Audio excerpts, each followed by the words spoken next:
الحمد لله نحمده ونستعينه ونستغفره ونؤمن به ونتوكل عليه ونعوذ بالله من شرور أنفسنا ومن سيئات أعمالنا من يهده الله فلا مضل له ومن يضلله فلا هادي له ونشهد أن لا إله إلا الله وحده لا شريك له ونشهد أن سيدنا وسندنا وشفيعنا وحبيبنا ومولانا محمدا عبده ورسوله أرسله بالحق بشيرا ونذيرا فأعوذ بالله من الشيطان الرجيم بسم الله الرحمن الرحيم يا أيها النبي قل لأزواجك وبناتك ونساء المؤمنين يدنين عليهن من جلابيبهن آمنت بالله صدق الله العظيم. درود شریف پڑھ لیجیے. اللهم صل على محمد وعلى آل محمد كما صليت على إبراهيم وعلى آل إبراهيم إنك حميد مجيد. اللهم بارك على محمد وعلى آل محمد كما باركت على إبراهيم وعلى آل إبراهيم إنك حميد مجيد. میرے محترم بزرگوں اور عزیز نوجوان ساتھیوں، بات گزشتہ جمعہ یہاں تک پہنچی تھی کہ حضرت عمر رضی اللہ تعالی عنہ جو خلیفہ دوم ہیں، حضور نبی کریم صلی اللہ علیہ وسلم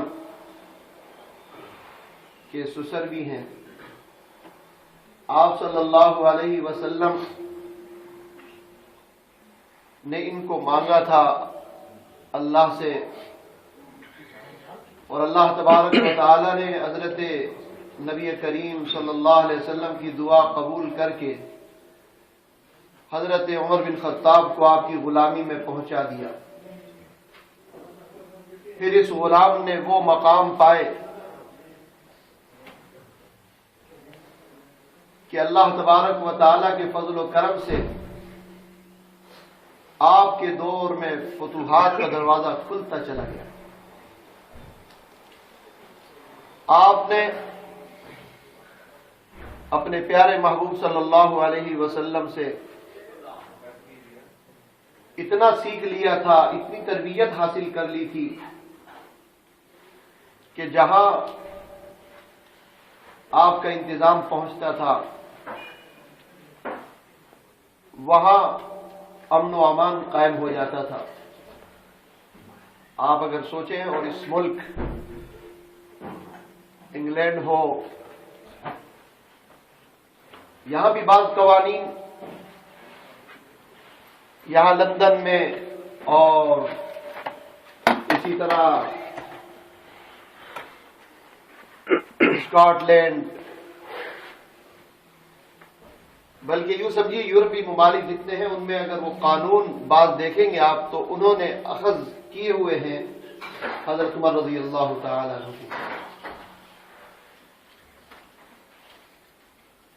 حضور صلی اللہ علیہ وسلم کی غلامی میں آ کر کے آپ نے پھر دنیا میں ہدایت کو عام کیا. اتنا آپ نے پھر اللہ کے دین کا کام کیا، پہلے خود نہیں تھے راہ پر، درفشانی نے تیری قطروں کو دریا کر دیا، درفشانی نے تیری قطروں کو دریا کر دیا، دل کو روشن کر دیا، آنکھوں کو بینا کر دیا۔ وہ خود نہ تھے جو راہ پر اوروں کے ہادی بن گئے، وہ کیا نظر تھی جس نے مردوں کو مسیحا کر دیا۔ حضرت عمر رضی اللہ تعالی عنہ کو اللہ نے اتنی پھر صلاحیت عطا فرما دی تھی، آپ کی سوچ، آپ کی فکر، آپ کی عقل مندی، آپ کی دانش مندی، آپ کی زیرکی، یہاں کی زبان میں جیسے کہا جاتا ہے آپ اتنے برینی تھے، اتنے دماغ والے تھے کہ آپ ایک بات کو سوچتے تھے اور اس بات کو سوچ کر اپنے آقا حضور صلی اللہ علیہ وسلم کے سامنے پیش کرتے تھے۔ زمین پر حضور صلی اللہ علیہ وسلم کی یہ غلام عمر بن خطاب ایک چیز کو پسند کرتے تھے، فرش پر اور عرش پر اللہ تبارک و تعالی اس بات کو پسند فرماتے تھے۔ آپ کے دل میں خیال آیا کہ یہ جو عورتیں بے پردہ پھرتی ہیں، کتنا اچھا ہو کہ جب گھروں سے باہر نکلیں تو اپنے چہروں کو چھپا لیا کریں، باپردہ ہو کر نکلا کریں۔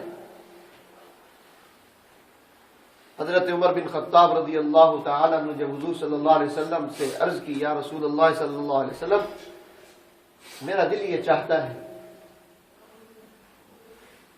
تو کیا جواب دیا حضور صلی اللہ علیہ وسلم نے؟ فرمایا، عمر تو نے تو میرے دل کی بات کہی،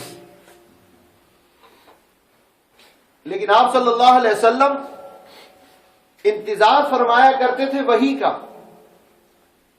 لو جی، اللہ نے وحی اتاری، اپنے پیارے محبوب صلی اللہ علیہ وسلم پر یہ حکم نازل فرمایا، یا ایھا النبی قل لازواجک وبناتک ونساء المؤمنین یدنین علیہن من جلابیبہن۔ اے نبی صلی اللہ علیہ وسلم، آپ فرما دیجئے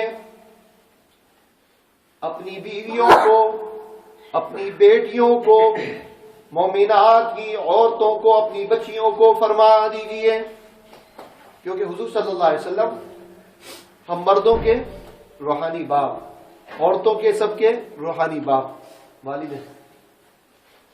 تو فرمایا مومنین کی عورتوں سے، اپنی بچیوں سے آپ یہ فرما دیجئے کہ جب گھروں سے باہر آیا کریں تو اپنے چہروں کو ڈھانپ لیا کریں۔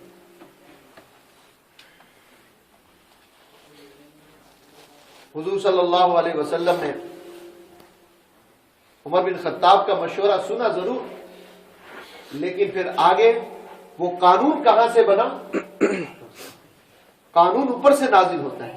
جیسے ایک دفعہ حضرت عمر رضی اللہ تعالیٰ عنہ کے دل میں خیال آ گیا کہ اللہ کے رسول صلی اللہ علیہ وسلم بیت اللہ کا طواف کرنے کے بعد میرا دل چاہتا ہے کہ طواف کے بعد میں مقام ابراہیم پر کھڑے ہو کر کے 2 رکعت ادا کروں، اللہ کے سامنے سجدہ ریز ہو جاؤں، اللہ کے آگے اپنے ماتھے کو، اپنی جبین کو جھکا دوں۔ حضور صلی اللہ علیہ وسلم نے پھر یہی فرمایا کہ عمر، دل تو میرا بھی چاہتا ہے، تیرا تو خیال ہی ہے صرف، یہ تو وہ مقام ہے جو میرے جد امجد، میرے دادا ابراہیم کی زندگی سے جس کی یادیں وابستہ ہیں، میں اس وقت تک کچھ نہیں کر سکتا جب تک کہ اللہ کا حکم نہ ہو۔ حضرت عمر کہنے لگے، یا رسول اللہ، میں نے رائے پیش کی، میں نے آپ کے سامنے ایک بات رکھ دی، آپ کا دل بھی چاہتا ہے، پھر عمل کر لیجئے۔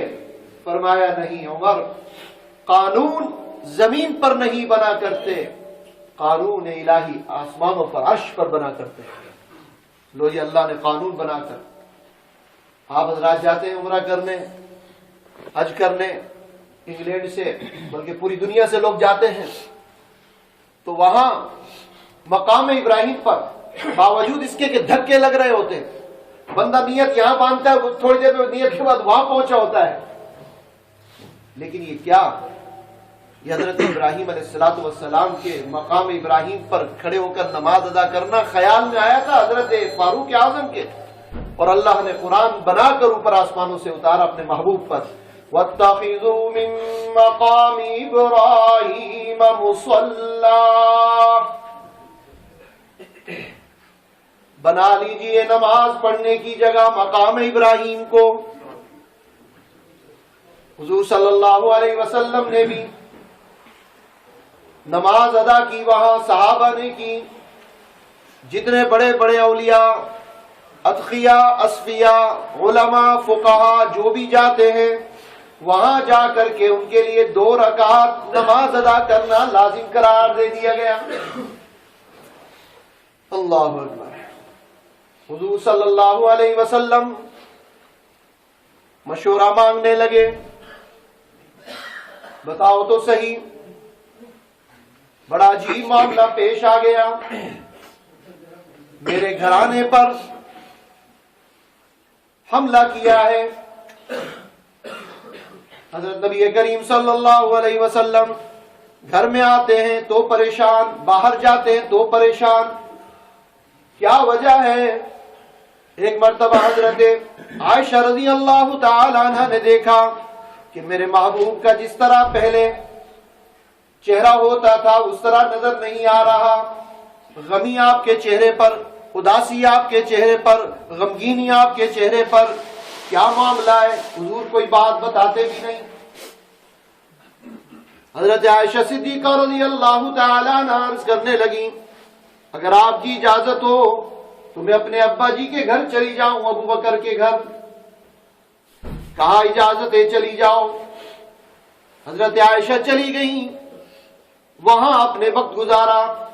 حضرت ام مستح کے ساتھ ایک مرتبہ چلتے چلتے مستح کی ماں نے کہا برا ہو مستح کا۔ حضرت عائشہ کہنے لگی کیوں اس کو کہتی ہو برا، وہ تو ان صحابہ میں سے جن کے بارے میں اللہ نے اعلان کر دیا کہ بخشے بخشائے، وہ تو بدری صحابہ میں سے ہے۔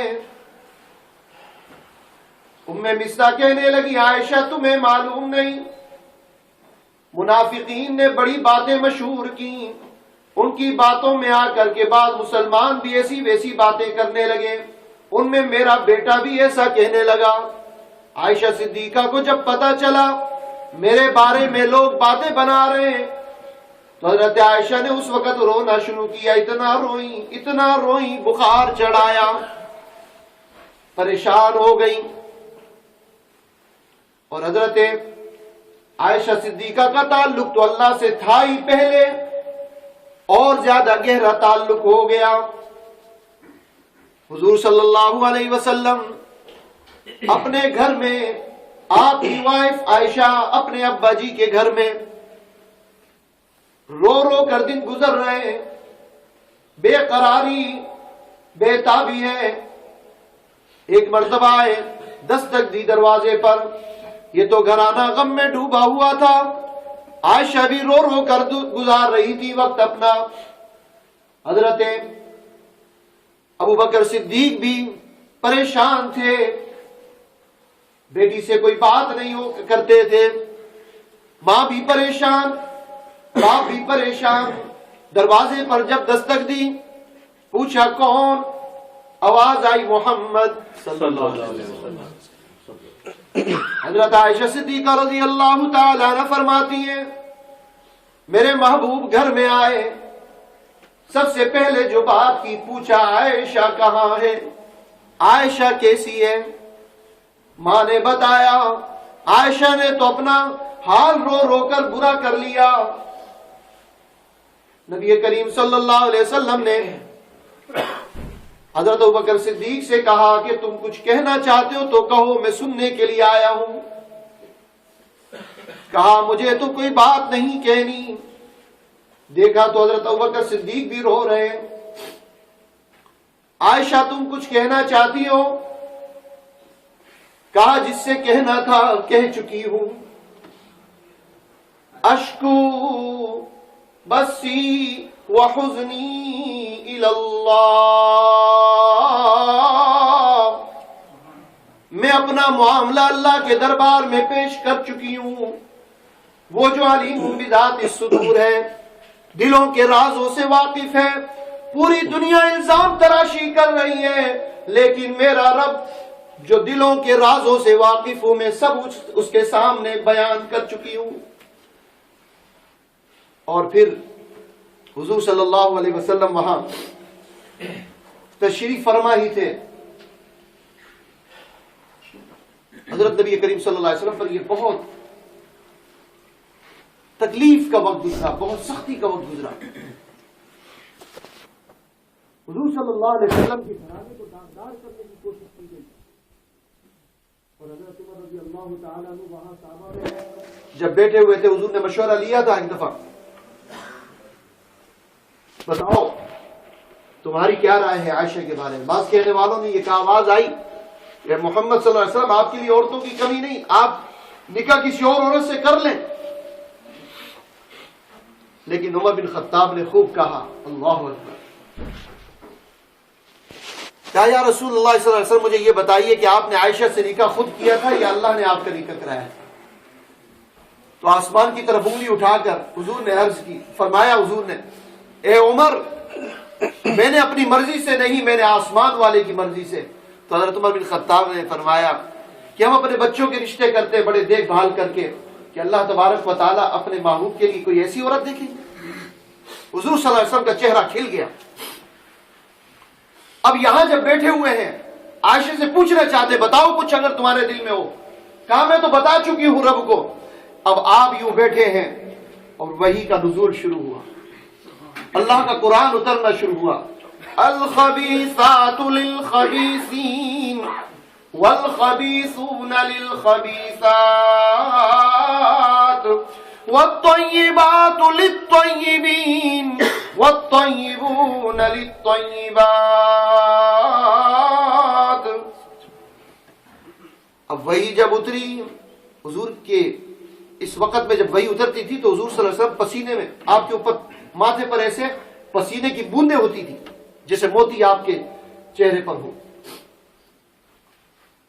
جب وحی کا نزول ہوا، وحی کا نزول ہونے کے بعد جب ختم ہوا، حضور کا چہرہ جو اوپر اٹھا، عائشہ صدیقہ کہتی ہیں ایسے چہرہ نظر آیا جیسے کالے بادلوں میں 14ویں کا چاند چمک گیا ہو، صلی اللہ علیہ وسلم۔ حضور نے فرمایا عائشہ خوش ہو جاؤ۔ اللہ اکبر، کتنا بڑا اونچا مقام ہے حضرت عائشہ کا۔ ادھر دیکھیے، موسیٰ علیہ السلام پر اگر الزام تراشی ہوتی ہے تو وکیل صفائی بنتی ہے ایک عورت۔ یوسف علیہ السلام پر الزام لگتا ہے تو وکیل صفائی بنتا ہے ایک بچہ۔ حضرت مریم صدیقہ، عیسیٰ علیہ السلام کی ماں پر الزام لگتا ہے تو عیسیٰ علیہ السلام گود میں اپنی زبان کھولتے، انی عبد اللہ، میری اماں پاکیزہ ہے، میری اماں مطہرہ ہے، میری اماں کا کوئی قصور نہیں۔ یہاں پاکی کا گواہی دینے والا بچہ عیسیٰ علیہ السلام ہے، لیکن وہاں جب باری آئی عائشہ کی تو وکیل صفائی خود خدا بن گیا۔ الخبیثات للخبیثین والخبیثون للخبیثات والطیبات للطیبین۔ پاکیزہ مردوں کے لیے پاکیزہ عورتیں، میرا محبوب بھی پاک، میرے محبوب کا گھرانہ بھی پاک۔ سبحان اللہ۔ حضرت عائشہ صدیقہ رضی اللہ تعالیٰ عنہ کس طرح برات ہوئی۔ بہرحال انشاءاللہ العزیز بیان ہوتا رہے گا۔ گزشتہ جمعے بھی آپ حضرات نے حضرت عمر رضی اللہ تعالیٰ عنہ کے بارے میں سنا، انشاءاللہ العزیز آئندہ جمعہ بھی ہوگا بیان۔ کوشش کیا کریں 1:45 پہنچنے کی انشاءاللہ العزیز۔ جب آپ اللہ اور اللہ کے رسول کی باتیں سنیں گے اور اللہ کے محبوبوں کی باتیں سنیں گے تو انشاءاللہ ایمان تازہ ہوگا۔ اللہ مجھے بھی اور آپ کو بھی قرآن و حدیث پر عمل کی توفیق عطا فرمائے۔ مل مل کر کھڑے ہوں، آگے آگے تشریف لے آئیں انشاءاللہ۔ آ جائے سنتیں پڑھنے میں۔